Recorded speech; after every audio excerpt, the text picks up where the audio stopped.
A neve caía densa lá fora, transformando a Praça do Comércio no coração de Lisboa num borrão cinzento claro.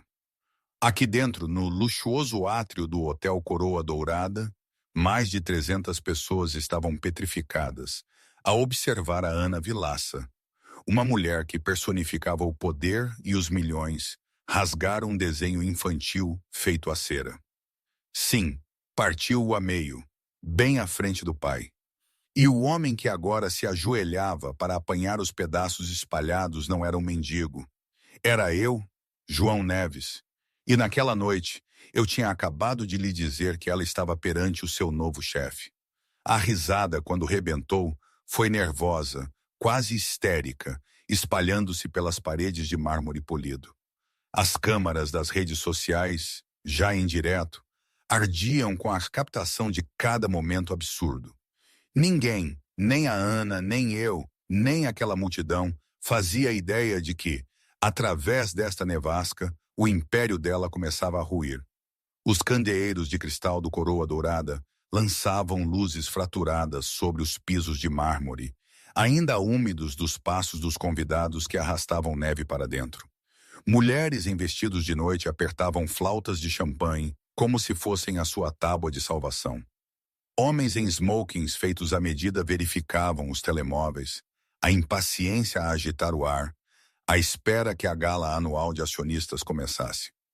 Lá fora, o temporal de dezembro castigava as janelas do chão ao teto, transformando a Baixa de Lisboa numa parede de estática branca. Cheguei, ou melhor, fui empurrado pela porta giratória, às 19h47 em ponto. O meu fato era azul marinho, não preto como o de toda a gente, um pequeno detalhe, mas que me fazia sentir como se tivesse pintado a unha do mindinho de cor diferente. O tecido já tinha os seus anos, notava-se na forma como repuxava ligeiramente nos ombros, na bainha que tinha sido recosturada à mão.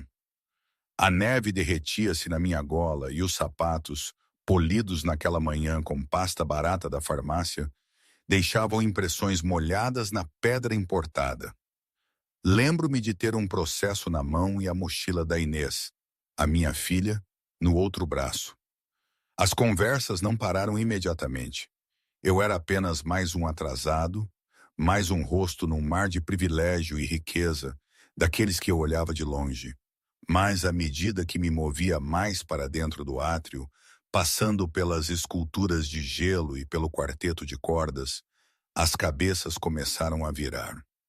Com licença, um segurança com um uniforme preto impecável interceptou o meu caminho. Senhor, isto é um evento privado. Eu sei. A minha voz era firme, quieta, eu não a elevei, uma das primeiras lições que a Raquel me deu. Estou aqui para ver a Ana Vilaça. A sobrancelha do segurança levantou-se lenta, quase em câmera lenta. Atrás dele, uma mulher de vestido prateado murmurou algo à sua acompanhante. Depois outra. A onda de consciência espalhou-se como rachaduras no gelo. Não te esqueças de sorrir, João. Não te esqueças de respirar. Tem convite? Abri a pasta. Lá dentro estavam documentos, papéis legais com selos oficiais, páginas densas de texto. Estendi-os. O segurança não os pegou. Senhor, vou precisar que o senhor... O que é isto? A voz cortou o burburinho como uma lâmina através da seda. Era a Ana Vilaça, a descer a escadaria curva com a precisão de quem nunca tinha tropeçado na vida. O vestido dela era preto, estruturado, caro de uma forma que não precisava de se anunciar. O cabelo escuro puxado para trás com tanta força que parecia pintado. Aos 43 anos, ela tinha o tipo de beleza que vinha do controlo. Sobre a dieta, o horário, os seus subordinados. Ela parou 3 degraus antes do fim, uma posição que lhe permitia olhar para toda a gente de cima. Dona Vilaça, o segurança virou-se. Este senhor afirma. Consigo ver o que ele afirma. Os olhos da Ana percorreram-me como se eu fosse uma mancha no mármore. Quebra de segurança num evento corporativo. Que original. Encarei-a. Não estou aqui para causar problemas. Depois saio. Preciso de 5 minutos. Precisa. A Ana repetiu, descendo os degraus finais, com cada palavra martelada no ar, de entender que seja o que for que esteja a vender, seja qual for o processo que pensa que pode usar para me ameaçar, seja qual for o momento viral que espera criar. Ela gesticulou vagamente para a sala, onde pelo menos uma dúzia de telemóveis já apontavam na nossa direção. Calculou mal. Alguém tinha começado uma transmissão ao vivo. O contador de visualizações subia. 847.923.104. Era tudo tão rápido, surreal. Voltei a estender-lhe a pasta. Se ao menos olhasse para... Não aceito documentos de estranhos. A Ana virou-se para o segurança. Remova-o. A pasta escorregou da minha mão. Papéis espalharam-se pelo chão molhado. Moções legais, declarações, registros empresariais. E algo mais. Um pedaço de papel de desenho dobrado a meio, colorido com lápis de cera. Escorregou até parar perto do calcanhar da Ana. Ela olhou para baixo, inclinou-se ligeiramente, pegou nele com 2 dedos, como se pudesse estar contaminado. O desenho mostrava uma casa, céu azul, sol amarelo, bonecos de pau de mãos dadas. Na parte de baixo, com a caligrafia irregular de uma criança, lia-se: para a reunião do papá.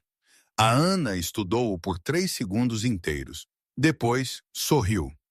Trouxe a obra de arte da sua filha, disse ela para uma gala de acionistas em completo silêncio. Até o quarteto de cordas tinha parado de tocar, embora ninguém lhes tivesse dado sinal. Aquilo era o momento que a Raquel e o Pedro nos tinham alertado. O momento em que ela tentaria descredibilizar-me, humilhar-me. Ela queria que eu o trouxesse. A minha voz manteve-se firme. Para dar sorte. O sorriso da Ana alargou-se. Ela segurou o desenho para que as câmaras mais próximas o pudessem ver. Senhoras e senhores, temos um homem que pensa que desenhos feitos a cera pertencem a uma sala de reuniões. Algumas risadas nervosas espalharam-se pela multidão. Os dedos da Ana moveram-se. O papel rasgou-se bem pelo meio, dividindo a casa, o sol, os bonecos de pau. Ela deixou as 2 metades flutuar até ao chão. É o que eu penso da sua sorte. O silêncio agora era diferente, mais pesado, do tipo que aperta os tímpanos. Eu permaneci imóvel.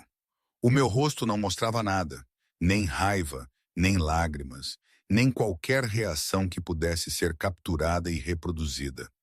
Apenas olhei para os pedaços de papel rasgado perto dos meus pés. Depois, ajoelhei-me. O mármore estava frio, mesmo através das calças. Recolhi primeiro os papéis, os documentos legais, deslizando-os de volta para a pasta com precisão cuidadosa. O desenho veio por último. Peguei em ambas as metades, juntei-as como um puzzle, segurando-as numa mão. Vou-me embora agora, disse em voz baixa. A Ana cruzou os braços. Boa escolha. Levantei-me. Sacudi a neve do meu joelho, olhei diretamente para ela. Mas antes de ir, disse, há algo que precisa de saber. Tenho a certeza que sim. O sorriso dela nunca vacilou. Sou o seu chefe. O riso começou imediatamente. Alguém no fundo da sala até aplaudiu. O meu chefe, repetiu ela. O senhor, de fato comprado pronto a usar e com um projeto de arte do infantário. E presumo que tenha prova desta alegação extraordinária. O conselho vai confirmar. A Ana verificou o relógio, um gesto de puro teatro. O conselho está atualmente em Genebra. Mas, por favor, esclareça-nos. Quem é que o senhor afirma ser? João Neves. O nome não significava nada para ela. A expressão dela não mudou. Devia conhecê-lo? Não. Mexi a mochila no ombro. Mas a minha mulher, sim. Pela primeira vez, algo piscou nos olhos da Ana. Não reconhecimento. Incerteza. A sua mulher, Sofia Neves. Fiz uma pausa. Nascida Sofia Rodrigues. A temperatura da sala parecia ter caído 10 graus. Sofia Rodrigues, filha de Miguel Rodrigues, fundador da Tecnord, falecida há 2 anos num acidente de carro. O rosto da Ana ficou imóvel. Eu sabia que não pertencia a salas como aquela. O segurança sabia. As 300 pessoas de roupa de noite sabiam. O conhecimento assentava no espaço entre as minhas omoplatas como um peso que eu carregava desde que entrara pela porta. Tinha 36 anos. Trabalhava no turno da noite num armazém de material médico, das 10 da noite às 6 da manhã, empilhando caixas, verificando o inventário, carregando caminhões no escuro. Usava um colete refletor e botas de biqueira de aço. As minhas mãos tinham calos. As minhas costas doíam nas manhãs frias como aquela. Antes disso, tinha sido contabilista. Pequena firma, pequenos clientes, pequenos sonhos. Momento de pausa do João Neves, para vós, meus caros ouvintes. Olhem aqui, parem um pouco para pensar comigo.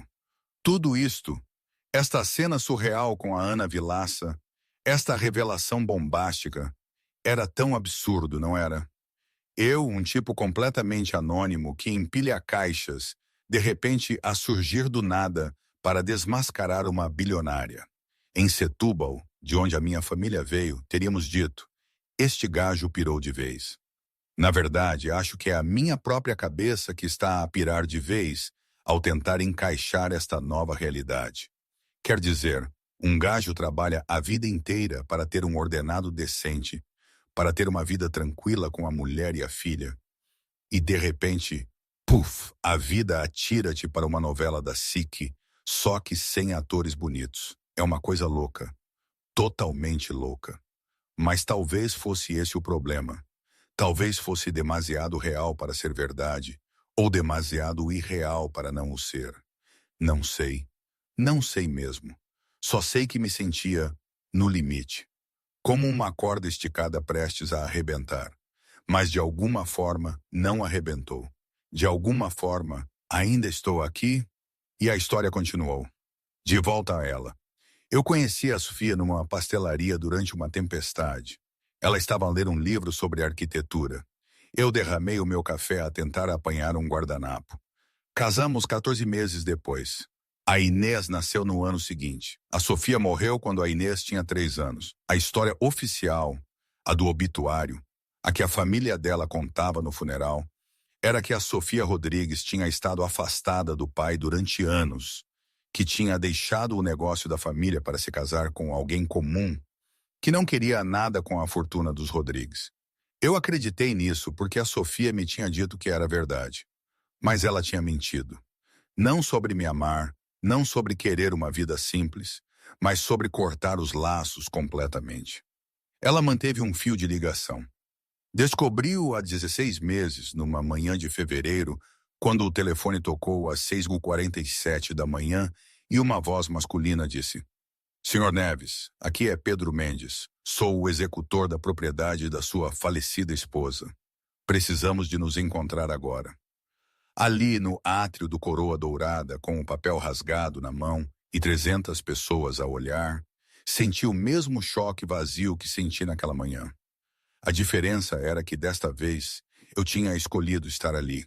A Ana observava-me com a concentração de um predador a avaliar a presa. A Sofia Rodrigues casou consigo e o senhor acha que isso lhe dá o quê? Uma reivindicação da empresa do pai dela? Não acho nada. A minha voz permaneceu baixa.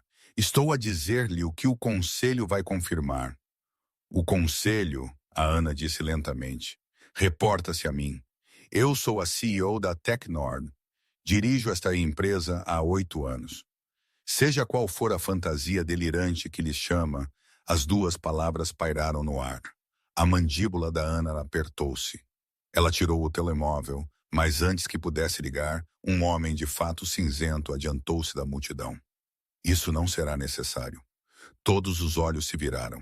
O homem tinha cerca de 50 anos, cabelo prateado e uma autoridade calma que vinha de décadas em tribunais e conselhos de administração.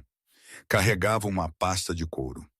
Quem diabo é o senhor? A Ana exigiu. Pedro Mendes, advogado corporativo. Ele pousou a pasta numa mesa próxima, abriu-a. Represento a propriedade, Rodrigues. A contagem de espectadores da transmissão ao vivo atingiu os 8.000. A mão da Ana apertou o telemóvel. Isto é espionagem corporativa. Vou chamar a polícia. Por favor, faça-o. Pedro tirou um documento, segurou-o para que as câmaras pudessem ver os selos oficiais. Eles vão querer verificar isto pessoalmente. Verificar o quê? O último testamento de Sofia Rodrigues, registrado no Tribunal de Testamentos a 15 de março, 2 anos antes da sua morte. Atualizado anualmente, selado até há 16 meses, de acordo com as suas instruções explícitas. A respiração da Ana tornou-se superficial. Isso é impossível. Eu vi o testamento do pai dela. Tudo foi para a Trust. Eu controlo a Trust. A senhora controla 46% da Trust, Pedro corrigiu. O restante foi mantido em reserva para ser distribuído de acordo com os desejos de Sofia Rodrigues após a sua morte. Isso não é...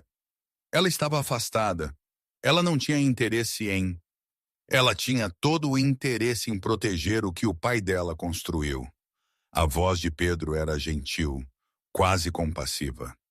Ela só não confiava nas pessoas que a geriam. Vi o rosto da Ana passar por um ciclo de emoções. Descrença, raiva, cálculo. Ela era brilhante. Todos diziam isso. Ela transformou a Tecnord de um ator regional numa força global. Mas a brilhantismo não a preparava para o impossível.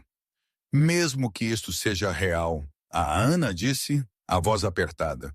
Mesmo que ela lhe tenha deixado alguma coisa, é uma participação minoritária. Não significa 74%. O silêncio. 74% da Tecnord, Pedro repetiu, pertence agora a João Neves. Como único herdeiro de Sofia Rodrigues e de acordo com os termos do seu testamento, ele detém o controle acionário. Alguém deixou cair um copo de champanhe. Partiu-se como um tiro. O rosto da Ana tinha ficado branco. Está a mentir. O conselho sabe. Pedro olhou para o relógio. Eles sabem desde esta manhã. A sessão de emergência começou há 3 horas. Estão a votar neste momento para a remover do cargo de CEO. Com que base? Desvio de fundos, fraude, apropriação indevida de fundos corporativos. Pedro tirou outro documento. Devo ler os pormenores ou prefere fazer isto em privado? A Ana olhou para mim, realmente olhou para mim, pela primeira vez desde que eu entrara.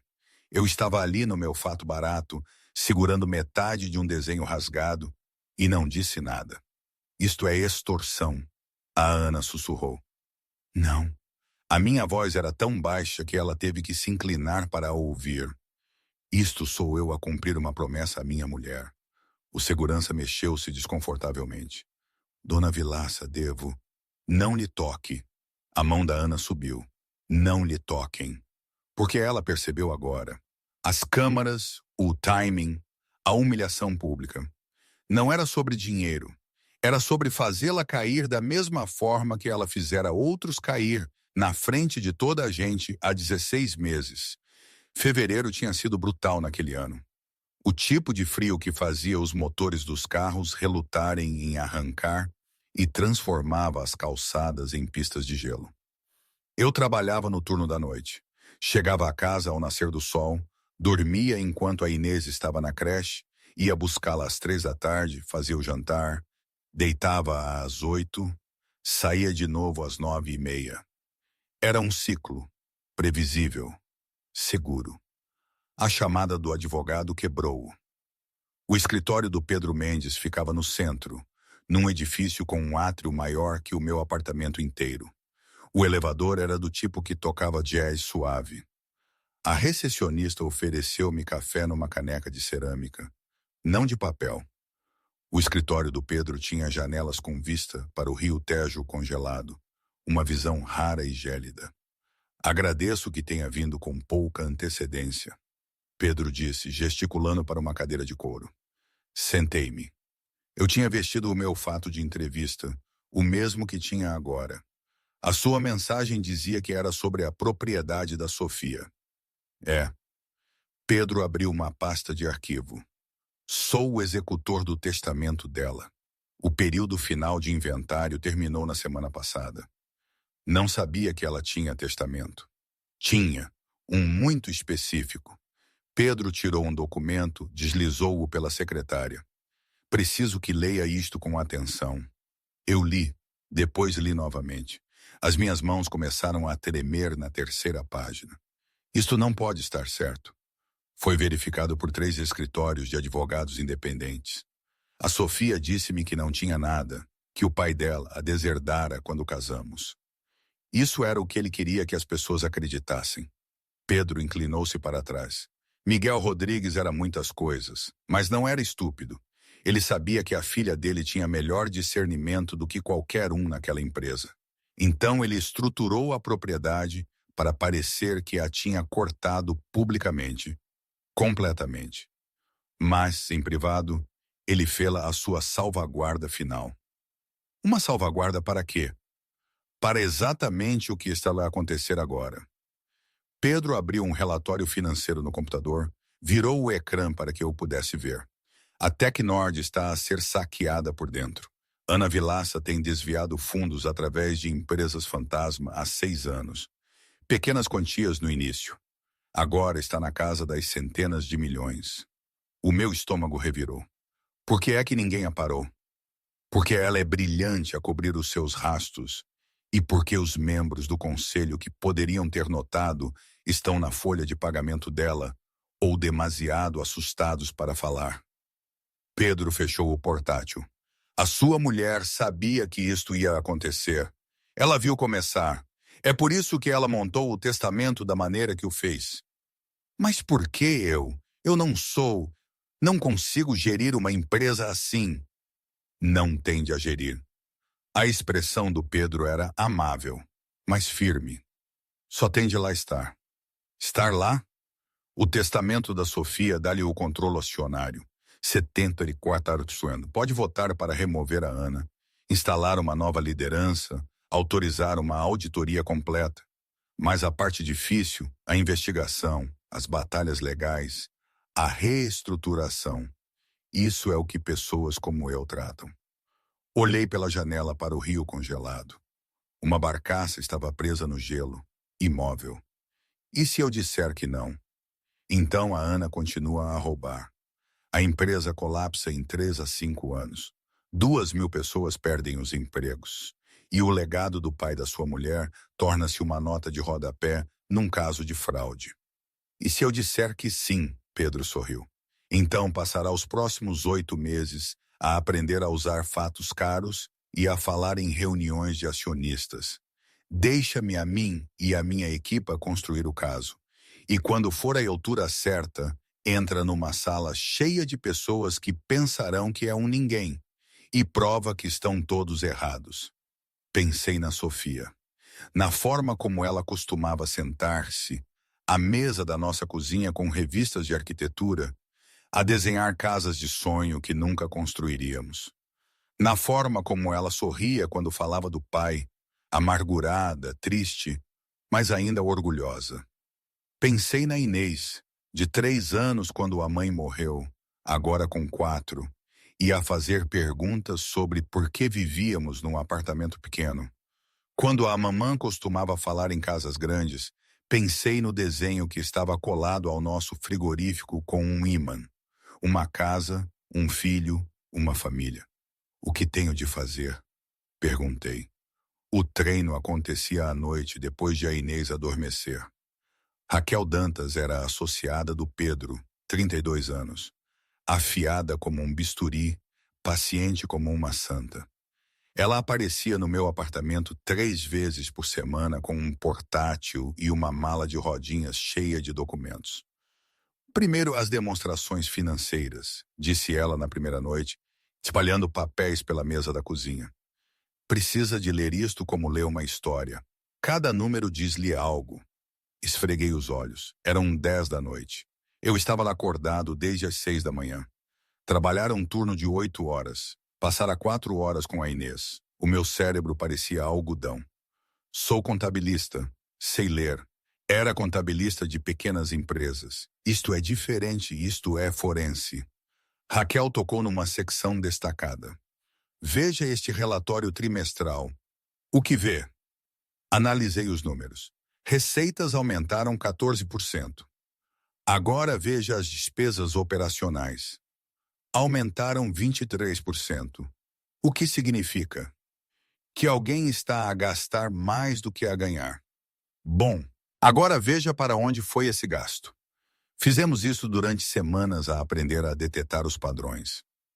As empresas fantasma, disfarçadas de consultoras. As compras de equipamento que nunca apareciam no inventário. Os bônus pagos a executivos que não existiam. A Ana era inteligente, mas tinha se tornado confiante. E a confiança tornava as pessoas descuidadas. Não está apenas a aprender isto para entender. Raquel explicou uma noite em março, enquanto o granizo batia na janela da cozinha. Está a aprender isto para que, quando entrar naquele hotel, quando ela rir de si, quando todos pensarem que é uma piada, saiba que tem razão. A Inês saiu do quarto uma vez, esfregando os olhos, arrastando o seu coelho de peluche. Papá, por que é que estás a fazer trabalhos de casa? Peguei nela, sentei-a no meu colo. Estou a aprender algo novo para o trabalho. Vai ser professor? Algo do gênero. Ela bocejou, aninhou-se no meu peito. Na mesa, o portátil da Raquel mostrava uma transferência bancária de 7 milhões de euros para uma empresa chamada Apex Holdings LDA. Não existia, nem as 3 pessoas listadas como seus diretores. Posso ajudar? Inês perguntou. Já estás a ajudar. Beijei o topo da cabeça dela. Só por estares aqui. Ela já adormeceu ali no meu colo enquanto eu memorizava números de contas e datas. Em maio, eu conseguia recitar o padrão de roubo da Ana de memória. Em julho, conseguia detectar discrepâncias em demonstrações financeiras mais rapidamente do que a Raquel. Em setembro, tinha assistido a reuniões de acionistas suficientes por vídeo para prever exatamente como a Ana responderia aos desafios. Ela vai rir primeiro, Raquel disse durante uma sessão de prática. Esse é o seu sinal. Quando se sente ameaçada, ela faz com que pareça ridículo. Faz com que tu pareças ridículo. Então eu não reajo. Exatamente. Mantens a calma, deixas que ela atue. E quando ela acabar, ficas apenas ali. Pedro juntou-se a nós para a sessão final em novembro, 2 semanas antes da gala. Última pergunta, ele disse. Por que estás a fazer isto? Não hesitei. Pela Sofia e pela Inês. Errado. Eu pisquei os olhos. Estás a fazer isto porque é o certo, Pedro disse em voz baixa. A Sofia queria que o fizesses. A Inês precisa que o faças. Mas, no fim das contas, estás a fazer isto porque 2.000 pessoas têm empregos que dependem desta empresa não ser uma empresa criminosa. Estás a fazê-lo porque a corrupção não devia vencer só porque veste roupas caras. Ele fez uma pausa. Consegues ficar na frente da Ana Vilaça e acreditar nisso? Pensei no desenho no meu frigorífico. Aquele que a Inês tinha feito naquela manhã, especificamente para a reunião do papá. Sim, eu disse. A neve caía mais forte agora. Através das janelas do chão ao teto, a cidade desaparecera na estática branca. O quarteto de cordas abandonara qualquer pretensão de tocar. 300 pessoas estavam num semicírculo rude, telemóveis à mão, respirações suspensas. A contagem de espectadores da transmissão ao vivo atingiu os 15.000. A Ana não se tinha mexido. Estava a 1 metro de mim, o rosto uma máscara cuidadosa, mas as suas mãos estavam cerradas em punhos ao lado do corpo. Não pode estar a falar a sério, ela disse. Eu não disse nada. Isto é teatro. É um ninguém, um trabalhador de armazém. Pensa que pode entrar aqui com alguns documentos forjados e... Não estão forjados. Pedro Mendes adiantou-se, pousando a sua pasta numa coluna de mármore. Todos os documentos foram verificados. O testamento passou por inventário. A Trust foi auditada. A reivindicação do Sr. Neves é legítima. Então, por que esperar até agora? A voz da Ana elevou-se. Por que emboscar-me num evento público? Se isto fosse real, teria seguido os canais apropriados, apresentado ao conselho, dado-me tempo para... Apresentamos ao conselho, sim. Raquel Dantas apareceu pelas portas giratórias, sacudindo a neve do casaco. Trazia um tablet e uma expressão calma. Há 16 semanas, o seu assistente assinou a entrega. O rosto da Ana ficou branco. Isso é... Não, eu nunca recebi. Aqui está a assinatura. Raquel virou o tablet e mostrou a imagem. Ricardo Silva, o seu assistente executivo. Com carimbo de data e hora, 14 de junho, 9h47 da manhã. Alguém na multidão puxou o telemóvel, começou a digitar, procurando confirmação. A mandíbula da Ana contraiu-se. O Ricardo não faria isso. Ele está comigo há 5 anos. Ele é leal. Ele era leal a Tecnord. Raquel corrigiu. Assim que lhe mostramos as provas do seu desvio de fundos, ele tornou-se muito cooperativo. A palavra pairou no ar como uma lâmina. Desvio de fundos. A risada da Ana saiu estrangulada. Está a acusar-me de roubar da minha própria empresa? Não é a sua empresa. A voz de Pedro era gentil, quase simpática. Nunca foi. Dediquei 8 anos à Tecnord. Tripliquei as receitas, expandi para 6 novos mercados. Contratei... Roubou 237 milhões de euros. Raquel deslizou os ecrãs do seu tablet. Empresas fantasma, consultores falsos, compras de equipamento que nunca aconteceram. Devo continuar? A multidão tinha ficado em silêncio absoluto. A Ana olhou para mim. Os seus olhos brilhavam com algo entre raiva e desespero. Isto é sobre vingança, não é? A Sofia contou-lhe histórias, fez-me a vilã. E o senhor... A Sofia nunca a mencionou. A minha voz era baixa, mas clara. Eu não sabia quem era a senhora até há 6 meses. Então por quê? Porque alguém tem de o fazer. A simplicidade da resposta pareceu atingir a Ana mais do que qualquer acusação. Ela deu um passo atrás, como se tivesse sido fisicamente atingida. Pedro olhou para o relógio. O conselho deve estar a terminar a votação neste exato momento. Como que num sinal, o elevador no canto mais distante do átrio tocou. As portas abriram-se. 5 pessoas saíram. 3 homens, 2 mulheres, todos em trajes de negócios, todos com a aparência de quem preferiria estar em qualquer outro lugar. A presidente do conselho, Maria Ribeiro, de 70 anos, cabelo grisalho num coque, caminhou diretamente para Ana. A votação foi unânime, ela disse. A senhora está removida do cargo de CEO, com efeito imediato. A Ana cambaleou. Por um momento, pensei que ela pudesse realmente cair. Não podem, eu construí esta empresa. A senhora explorou-a. A voz da Maria estava cansada. A segurança irá escoltá-la para fora. Terá 24 horas para esvaziar o seu escritório. Depois disso, não lhe é permitida a entrada na propriedade da empresa. Isto é ilegal. Vou processar. Fará o que os seus advogados aconselharem. Maria virou-se para mim. Senhor Neves, o conselho gostaria de se encontrar consigo amanhã de manhã. 9 horas. Assenti. Estarei lá. Maria e os outros voltaram para o elevador, deixando a Ana sozinha no centro do átrio. A neve caía, as câmaras gravavam, e lentamente, um por um, a multidão começou a dispersar. O espetáculo tinha acabado. A Ana permaneceu imóvel no centro do piso de mármore, enquanto a multidão começava a dispersar à sua volta. Alguns convidados dirigiam-se para as saídas, sussurrando urgentemente ao telefone. Outros pairavam perto das paredes, relutantes em sair antes do ato final. A contagem de espectadores na transmissão ao vivo explodira.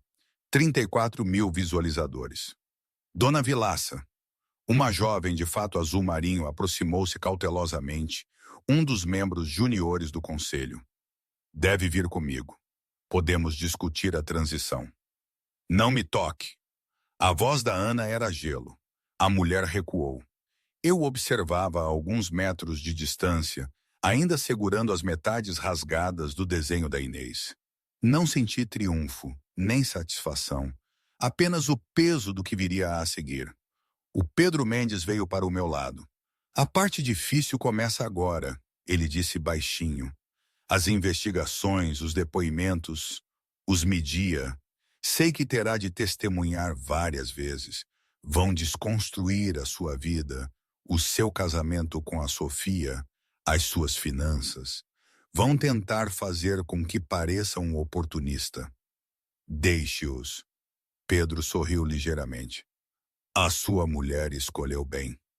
Raquel Dantas estava ao telemóvel perto das janelas, falando em tons baixos e concisos. Quando desligou, dirigiu-se para onde a Ana ainda estava.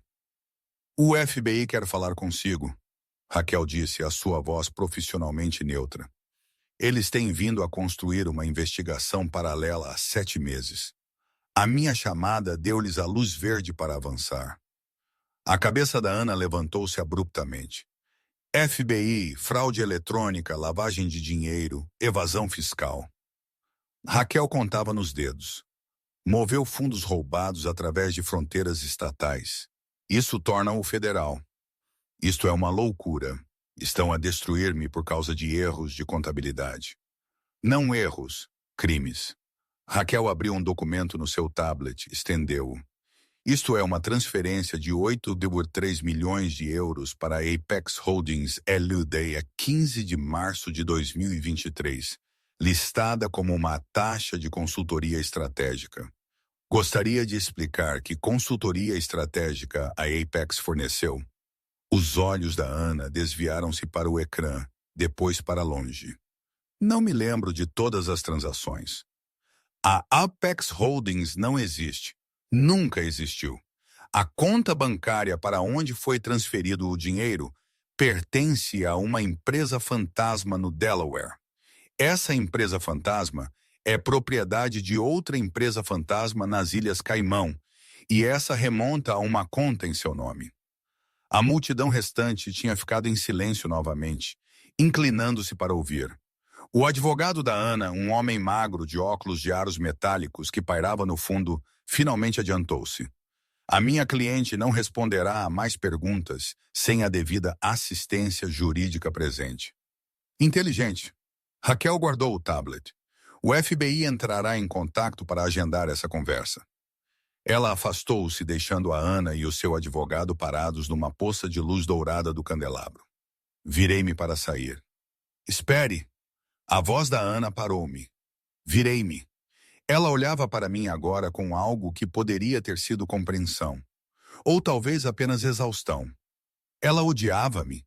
A Ana perguntou. A Sofia? Ela disse-lhe para fazer isto? Pensei na pergunta. Na Sofia que eu conhecera. Bondosa, atenciosa, sempre a medir as suas palavras. Na Sofia dos ficheiros do Pedro. Estratégica, paciente, a construir uma salvaguarda que só seria ativada após a sua morte. Ela não a odiava, eu disse finalmente. Ela odiava o que a senhora estava a fazer ao trabalho do pai dela. Eu salvei esta empresa. Quando assumi, a Tecnord estava a sangrar dinheiro, a perder contratos, e depois o senhor começou a roubar. Eu ganhei isto. A voz da Ana estalou ligeiramente. Cada cêntimo, as horas que dediquei, os negócios que fechei, A senhora ganhava um salário, eu interrompi calmamente. Ganhava bônus, ganhava opções de ações. O que a senhora não ganhou foi o direito de roubar a empresa às claras, enquanto 2.000 funcionários confiavam em si. A Ana encolheu-se. A Sofia sabia que faria isto, continuei. Não porque seja má, mas porque é brilhante e ambiciosa. e convenceu-se de que as regras não se aplicam a pessoas como a senhora, e que é muito melhor. A risada da Ana era amarga. O senhor, com a sua raiva justa e a sua história triste, vai gerir a Tecnord agora? Não, sacudi a cabeça. Vou votar em pessoas que podem fazê-lo, pessoas em quem a Sofia confiava, pessoas que se preocupam em construir coisas em vez de as levar. É ingênuo. Talvez. Olhei para o desenho na minha mão. A casa dividida em dois. A família separada por uma lágrima. Mas prefiro ser ingênuo do que aquilo em que se tornou. Caminhei em direção à saída. Atrás de mim, a Ana disse. Ela não teria querido isto.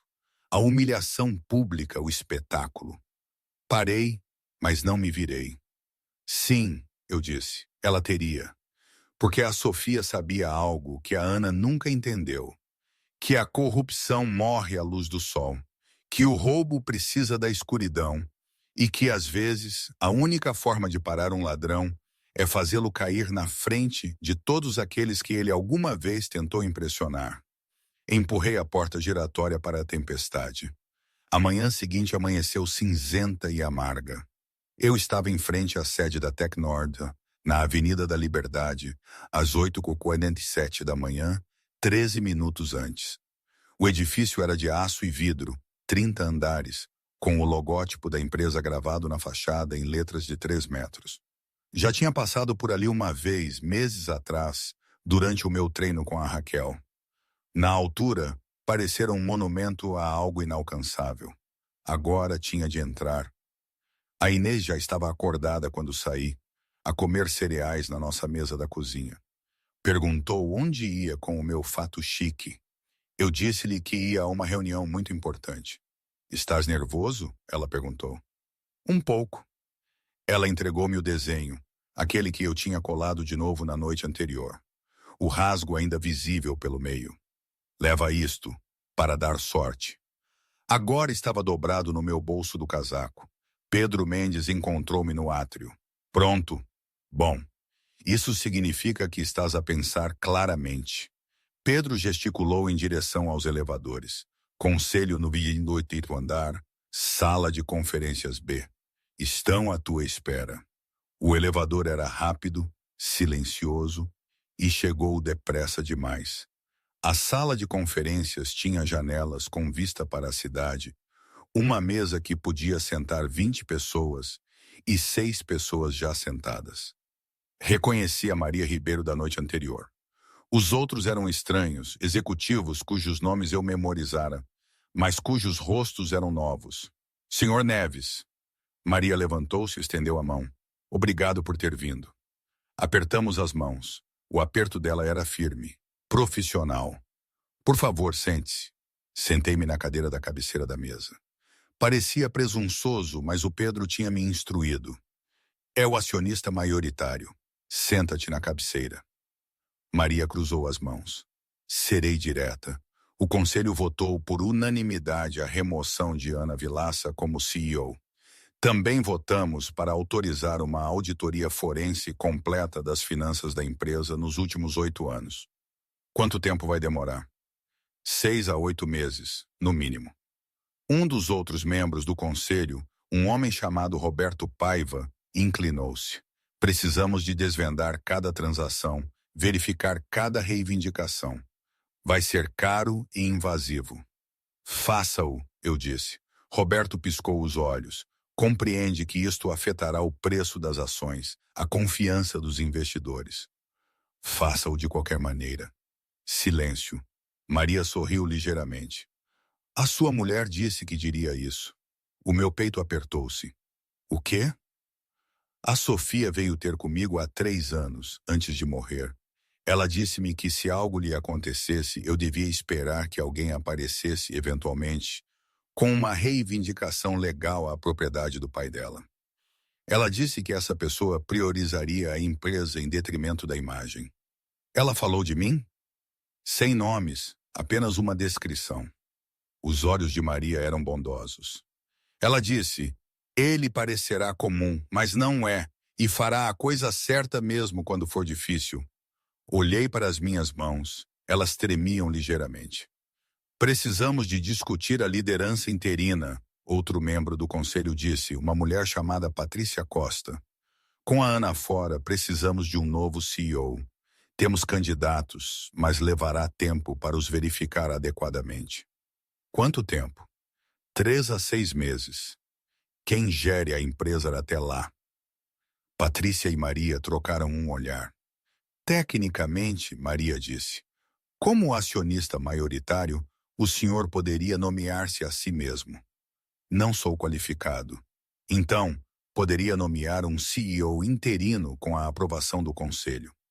Pensei nos 2.000 funcionários que apareceriam para trabalhar amanhã, sem saber que o seu CEO tinha sido despedido. Pensei nos clientes, nos contratos, nas operações diárias de uma empresa que mal compreendia. Quem é o executivo mais antigo abaixo da Ana? Tiago Ferreira, diretor de operações. Ele está na Tecnord há 12 anos. Ele sabia do desvio de fundos? Não acreditamos que sim. Foi mantido fora do círculo íntimo da Ana. Então ele é o CEO interino até que encontrem alguém permanente. Maria tomou nota. Precisaremos do seu voto formal para isso. Tenho. A reunião continuou por mais 1 hora. Orçamentos, prazos, estratégias legais. Eu ouvia, fazia perguntas quando não entendia, deferia a expertise do conselho quando apropriado. Às 10h15, Maria pediu uma votação final. Todos a favor da nomeação de Tiago Ferreira como CEO interino. 6 mãos levantaram-se. A moção foi aprovada. Maria fechou a sua pasta. Senhor Neves, o conselho agradece a sua cooperação. Agendaremos reuniões mensais para o manter informado do progresso. Levantei-me, apertei as mãos novamente e segui o Pedro de volta para o elevador. Só quando estávamos no átrio, a caminhar em direção à saída, é que o Pedro disse, fizeste bem. Mal disse alguma coisa. Exatamente. Ouviste. Fizeste boas perguntas e não tentaste ser algo que não és. Pedro parou na porta giratória. A Sofia estaria orgulhosa. Lá fora, a neve tinha parado. A cidade estava branca e limpa e impossivelmente brilhante ao sol de inverno. Tirei o telemóvel, mandei mensagem para a babysitter. Reunião terminada. Chego a casa em 20 minutos. A resposta veio imediatamente. A Inês quer saber se gostaram do desenho dela. Sorri. Digitei. Diz-lhe que funcionou perfeitamente. 3 dias depois da reunião do conselho, agentes da Polícia Judiciária, equivalente ao FBI, chegaram ao apartamento de luxo de Ana Vilaça, na Avenida da Boa Vista, no Porto. Eu soube-o pela Raquel, que me ligou às 7 da manhã, enquanto eu preparava o pequeno almoço para a Inês. Executaram um mandado de busca há 1 hora, Raquel disse. Computadores, ficheiros, registros bancários. Tudo. Virei uma panqueca, o telefone encaixado entre a orelha e o ombro. Ela está a cooperar? Os advogados dela estão, ela não diz nada. Raquel fez uma pausa. Há algo mais. Ricardo Silva, o ex-assistente dela. Ele concordou em testemunhar. Sobre o quê? Tudo. Ele guardou cópias de documentos que ela pensava ter destruído. E-mails, transferências bancárias, notas de reuniões onde ela discutiu explicitamente esconder dinheiro. Pousei a espátula. Por que é que ele guardaria isso? Seguro, ele suspeitava que ela o atiraria para debaixo do autocarro se as coisas corressem mal. Então ele criou a sua própria apólice de seguro. Instinto de sobrevivência inteligente. A voz de Raquel suavizou-se. João, isto vai ficar feio.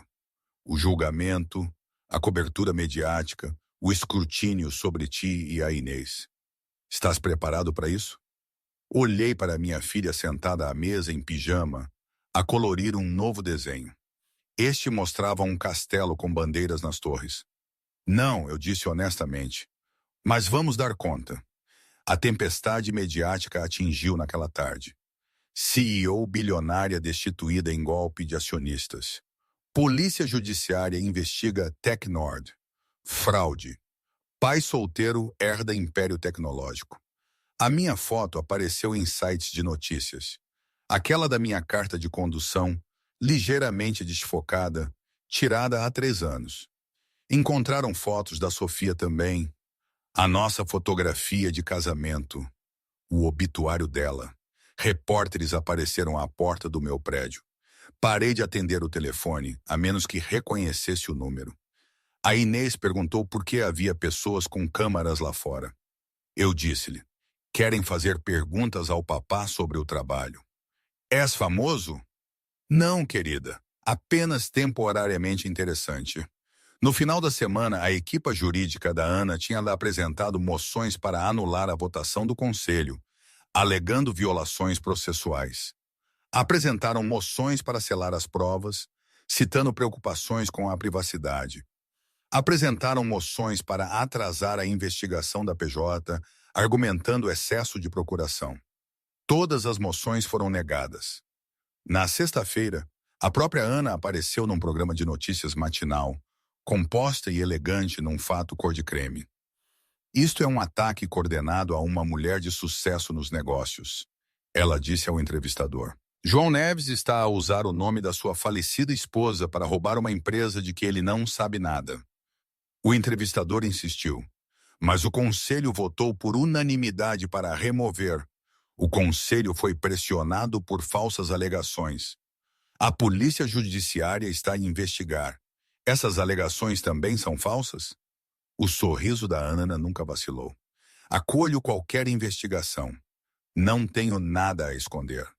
Assisti à entrevista da minha sala de estar, a Inês a dormir no sofá ao meu lado. O meu telefone vibrou. Era o Pedro. Não respondas. Deixa-a cavar a sua própria cova. Mas na manhã seguinte, quando um repórter me apanhou à saída do supermercado, com um microfone enfiado na minha cara, parei. Senhor Neves, Ana Vilaça diz que está a tentar roubar a Tecnord. Qual é a sua resposta? Olhei para a câmara, pensei em tudo o que o Pedro e a Raquel me tinham ensinado, pensei em ficar calado, em manter a dignidade.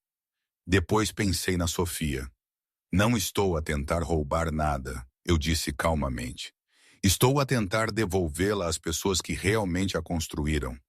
Os engenheiros, os designers, os trabalhadores que aparecem todos os dias e fazem o seu trabalho honestamente. E as conquistas da Ana Vilaça? Ela fez a empresa crescer. Ela fez crescer com dinheiro roubado. A minha voz manteve-se firme. A polícia judiciária vai provar isso. Até lá, vou concentrar-me em garantir que 2.000 funcionários não sofram porque o seu CEO era um criminoso. Afastei-me antes que pudessem fazer outra pergunta. O clipe tornou-se viral. Ao final da tarde, tinha sido visto 2 milhões de vezes. A sessão de comentários encheu-se de discussões, opiniões, análises de especialistas de sofá. Mas, soterradas no ruído, estavam mensagens de funcionários da Tecnord. Pessoas a agradecer-me. Pessoas a expressar esperança. Pessoas a dizer que desconfiavam da Ana há anos, mas não tinham a quem contar. A Raquel ligou. Não me ouviste sobre não responder. Eu sei. Bom, porque aquilo foi perfeito. 2 meses depois, a neve tinha derretido. Fevereiro tornou-se março. As temperaturas subiram. A cidade despiu o seu casaco branco e revelou o cinzento por baixo. O caso da polícia judiciária contra a Ana solidificou-se. Ricardo Silva testemunhou perante um grande júri. Analistas financeiros confirmaram as empresas fantasma. Contabilistas forenses rastrearam cada cêntimo. A 15 de março, Ana Vilaça foi formalmente acusada de 23 crimes de fraude eletrônica, lavagem de dinheiro e evasão fiscal. Ela declarou-se inocente. O julgamento foi marcado para setembro. Eu assisti a cada audiência preliminar, sentado na última fila do tribunal, sem dizer nada. A atenção mediática tinha diminuído um pouco. Havia novos escândalos, novas indignações. A Tecnord estabilizou. O CEO interino, Tiago Ferreira, mostrou-se competente e firme. O preço das ações recuperou. Os clientes ficaram. Eu reunia-me com o conselho mensalmente como prometido. Aprendia o negócio lentamente, fazendo perguntas, lendo relatórios, deferindo a experiência quando apropriado, ao mesmo tempo que exercia o meu voto quando necessário. Continuei a ser um trabalhador de armazém. Precisava do rendimento e precisava da rotina. A Inês fez 6 anos. Para o aniversário dela, fomos ao oceanário. A escolha dela. Ela segurou a minha mão enquanto observávamos as alforrecas a flutuar em tanques iluminados.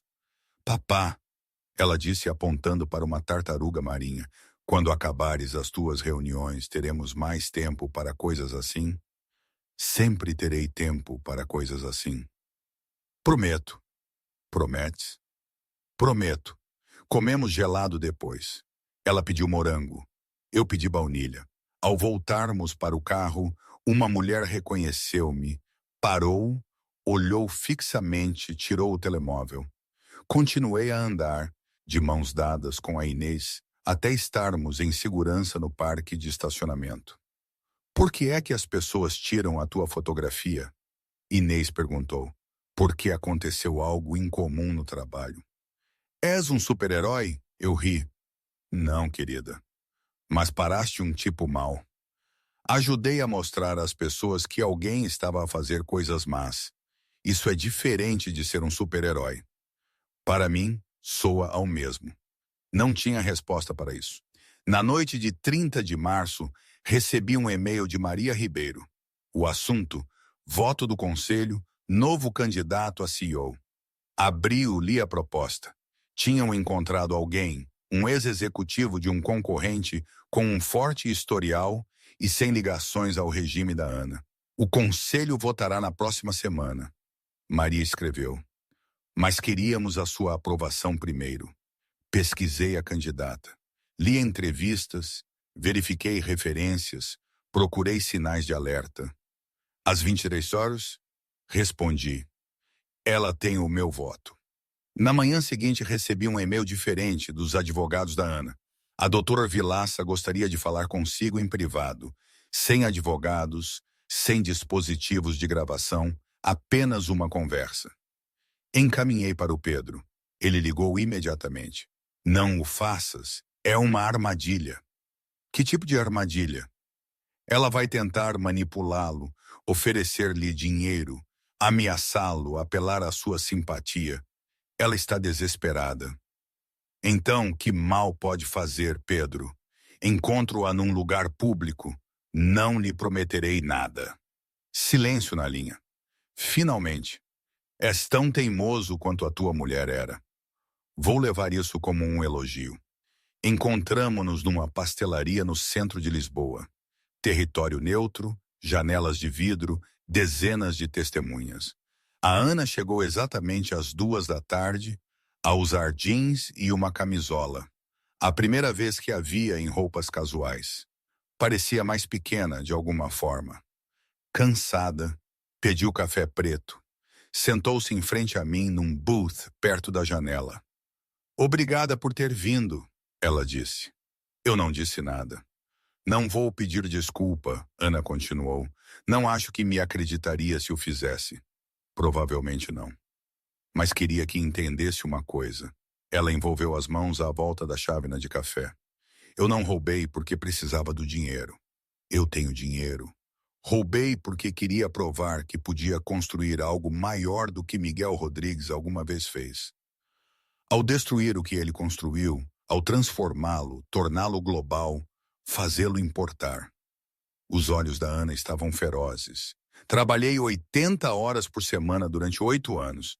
Sacrifiquei relacionamentos, saúde, tudo. E funcionou. A Tecnord é 3 vezes maior do que era quando comecei. Com dinheiro roubado. Com lucros reinvestidos que a senhora roubou. A mandíbula da Ana apertou-se. Nunca entenderá o que é preciso para gerir uma empresa assim. A pressão, a competição, os compromissos. Tem razão, eu disse. Não vou, porque nunca roubaria das pessoas que confiaram em mim. Ela riu, aguda, amarga. Acha que é melhor do que eu? Não, acho que sou mais sortudo. Casei com alguém que me ensinou que a integridade importa mais do que o sucesso. A Ana olhou pela janela. A Sofia realmente amava-o. Eu sei. Encontrei-a uma vez no funeral do pai dela. Ela estava tão calma, como se já tivesse percebido tudo. A Ana virou-se. Eu invejava isso. Ela não tinha percebido tudo. Ela só sabia o que importava. Ficamos em silêncio por um momento. Finalmente a Ana disse: Não consigo ganhar isto. A polícia judiciária tem tudo. Eu sei. Os meus advogados dizem que, se me declarar culpada, cooperar totalmente, posso apanhar 8 anos em vez de 20. Eu esperei. Se eu fizer isso, a Ana disse lentamente, se eu ajudar a recuperar cada cêntimo, der ao governo tudo o que precisam. A palavra pairou entre nós. Por que não? Porque a senhora não merece clemência, merece responsabilização. O rosto da Ana endureceu. Quer vingança. Quero justiça. Não são a mesma coisa. Ela levantou-se abruptamente, deixou dinheiro na mesa para o café intocado. Espero que seja feliz, ela disse. A fazer de herói, a salvar a empresa. Mas eventualmente perceberá que não pertence a este mundo mais do que eu pertencia ao seu. Ela saiu. Eu fiquei ali sentado por muito tempo, a observar as pessoas a passar na rua, a trabalhar, a viver, a carregar os seus próprios fardos. Eventualmente paguei a minha conta e saí. Abril trouxe chuva, o tipo que lavava os últimos vestígios do inverno, enchia as sarjetas, fazia a cidade cheirar a cimento molhado e a novos rebentos. Eu estava no meu apartamento a olhar para o frigorífico. O desenho da Inês ainda lá estava, colado novamente. O rasgo pelo meio tinha amarelecido ligeiramente, mas a imagem estava intacta. Casa, filho, família. Por baixo, ela tinha adicionado novos desenhos. Um gato. Não tínhamos um gato, mas ela queria um. Uma nave espacial. Um retrato meu, rotulado, o meu papá, o super-herói, em lápis de cera. Sorri. O meu telefone vibrou. Mensagem da Raquel. Proposta de acordo da equipa jurídica da Ana. Ela declara-se culpada de 15 acusações, ajuda na recuperação de bens em troca de 12 anos. O Ministério Público está a considerar. Digitei. Deixa-os decidir. Poderias influenciar. Não vou. 3 pontos apareceram, depois desapareceram. Guardei o telefone no bolso. Na sala de estar, a Inês estava a construir algo com blocos, uma torre elaborada com vários níveis e uma bandeira no topo. O que estás a fazer? Perguntei. Um castelo para nós. Por que precisamos de um castelo? Para que os maus não possam entrar. Sentei-me no chão ao lado dela, entreguei-lhe outro bloco. Não precisamos de um castelo para isso, querida. Por que não? Porque os maus já perderam. Ela considerou isso adicionando um bloco vermelho à torre. Tu venceste-os. Ajudei a mostrar às pessoas o que eles estavam a fazer de errado. Depois, outras pessoas, juízes, polícia, pessoas muito mais inteligentes do que eu, fizeram o resto. Mas tu começaste. A tua mãe começou. Eu apenas terminei. A Inês colocou o último bloco no topo. A torre balançou, mas aguentou-se. Gostava de a ter conhecido. Ela disse baixinho.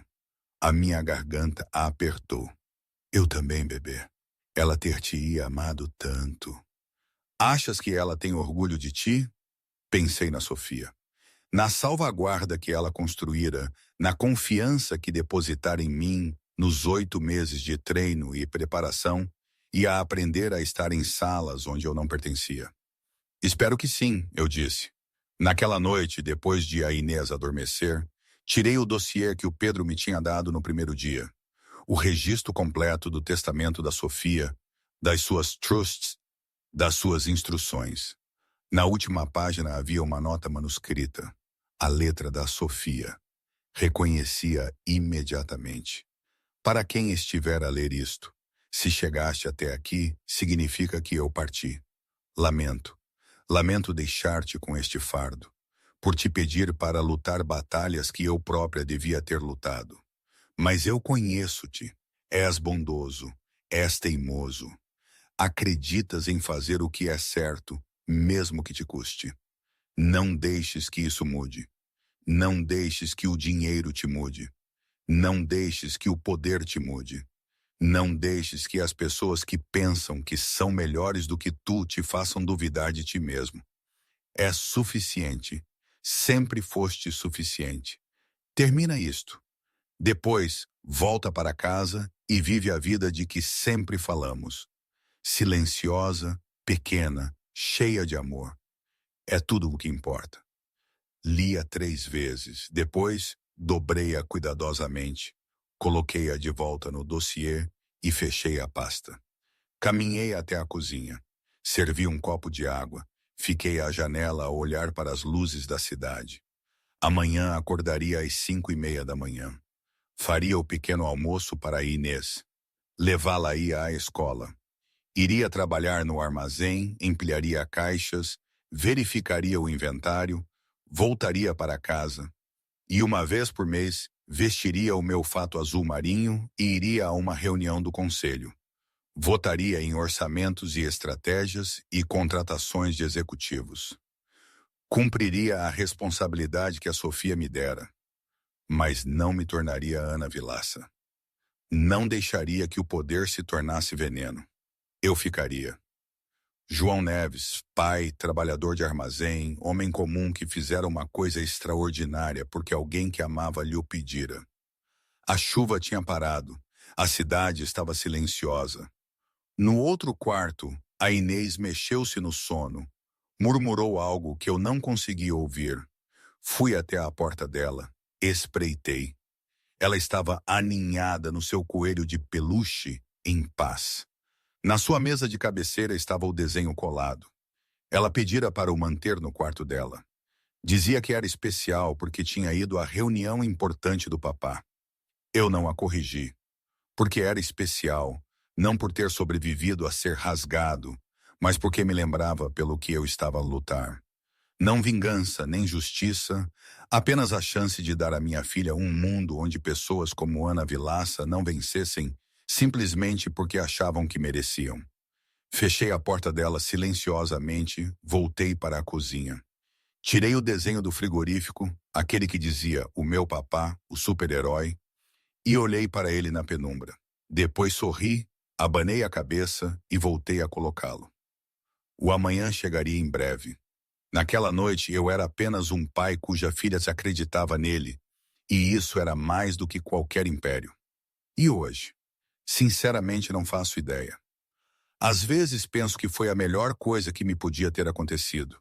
Outras vezes sinto um aperto no peito, uma pontinha de dúvida, e penso que talvez tenha cometido um erro, que a vida era mais simples, mais tranquila antes de toda esta confusão. Provavelmente ambas as coisas são verdade. A vida é assim, não é? Nada é preto no branco. Nada é perfeito. Mas é a minha vida, e a da Inês, e é o que me resta da Sofia. Continuamos em frente.